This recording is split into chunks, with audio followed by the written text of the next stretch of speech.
ఒక సమస్య నీ జీవితంలో వచ్చిందంటే it's a great opportunity to show the glory of God. దేవుని యొక్క మహిమను చూపించడానికి ఇట్స్ ఎ గ్రేట్ ఆపర్చునిటీ. ప్రజలందరూ చుట్టూ ఉన్న వాళ్ళందరూ అయిపోయింది మన పని అంటారు, అయిపోయింది ఇది అయిపోతాడు అనుకుంటారు.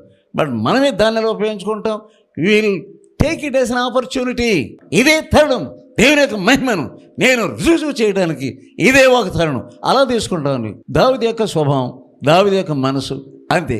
ఏ చిన్న ప్రాబ్లం వచ్చినా నువ్వు కంగారు పడ్డావంటే నీవు దేవుని మహిమను చూడటం లేదనమాట. దేవుని మహిమ వైపు నీ యొక్క మనసు లేదన్నమాట. సాతాను పెట్టేటటువంటి తంత్రములకు నీవు లోనైపోయి దేని మీద ఆధారపడాలనుకుంటున్నావు, నీ మీద నువ్వు ఆధారపడాలనుకుంటున్నావు. No, don't rely on your strength, on your wisdom, on your knowledge.